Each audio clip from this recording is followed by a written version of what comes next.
pertanyaan selanjutnya, ada tuh cerpen tentang Warane terakhir dan penjaga Watu Tumotoa. Orang yang terakhir penjaga Tumotoa.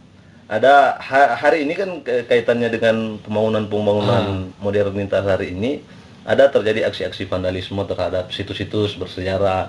Nah, melihat dari hal itu tanggapannya seperti apa? Sebenarnya pertama tentang cerpen itu. Jadi orang seperti yang saya gambarkan sebagai Warane itu oleh masyarakat itu kan dianggap gila. Dia dianggap orang yang kesurupan, kerasukan, suatu yang tidak normal dalam masyarakat itu. Padahal dia sedang melakukan suatu yang tampak disadari oleh banyak orang rasional dalam pengertian ketika invasi perusahaan-perusahaan, tambang dan sebagainya, dia demi menjaga ruang hidupnya itu dia melakukan atas nama adat dengan menggunakan adat itu. Dan itu juga refleksi atas apa yang terjadi di daerah kita. Misalnya waruga di relokasi, dihancurkan demi investasi dan lain-lain. Dan memang negara model Indonesia dan banyak negara bekas jajahan yang kemudian dia harus berusaha untuk memodernisasi diri, dia kemudian menggunakan bukan cara modern, dia menggunakan cara-cara imperium tua, Mesir, Romawi, yang memperkuat kekuasaannya dengan apa? Infrastruktur. Misalnya kekuasaan Romawi itu selain kebudayaan Helenismenya, dia membuka jalan, benteng dan sebagainya demi kekuasaan yang di pertuan itu.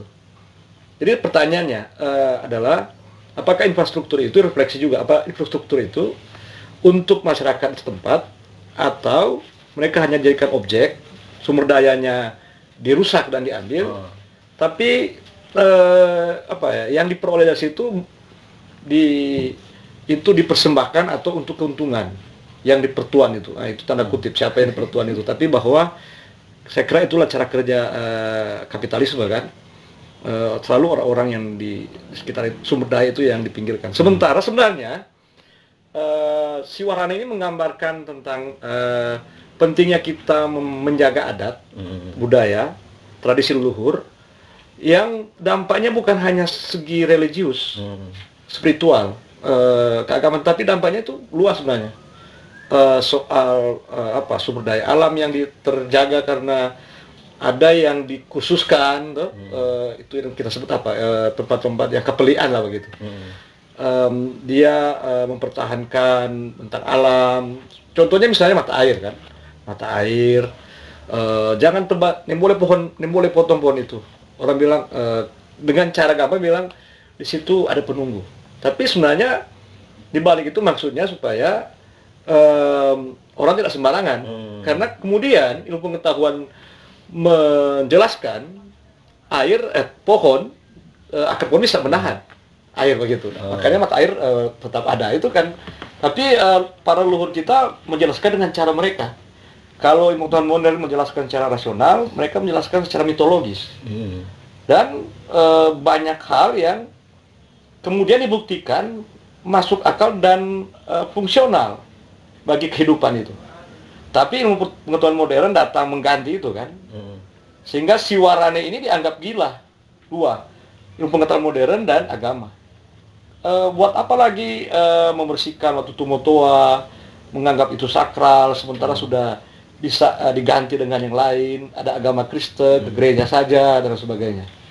Lalu, ya itu dia melakukan itu karena suatu kesadaran penghormatan terhadap leluhur, tapi juga terhadap tanahnya. Kira-kira begitu ya.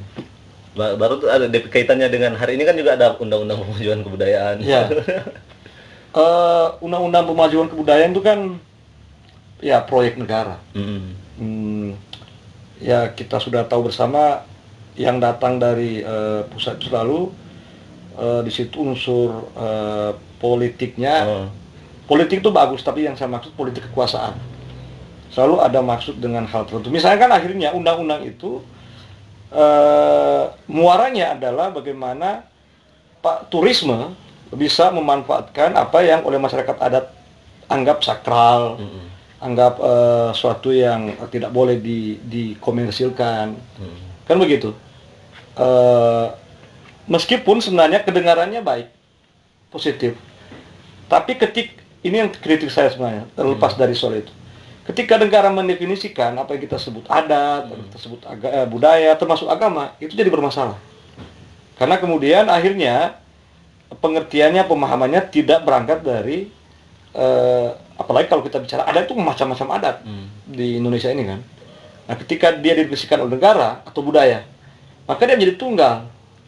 Dengan dia menjadi tunggal, maka dia kemudian, ya di satu pihak secara politis dia menjadi rasional, tapi kemudian dengan demikian maka dapat mudah diidentifikasi, dimanfaatkan, lain-lain. Kan kita lihat wacananya ke sana semua. Mau diarahkan begitu. Iya, diobjektifikasi, dimaterialisasikan, kemudian itu akhirnya jadi komoditi. Bagi komunitas adat sesuatu yang tidak bisa dinilai atau ditukar dengan dolar atau rupiah, tapi dalam logika ini itu bisa dalam logika apa ya tadi itu bisa.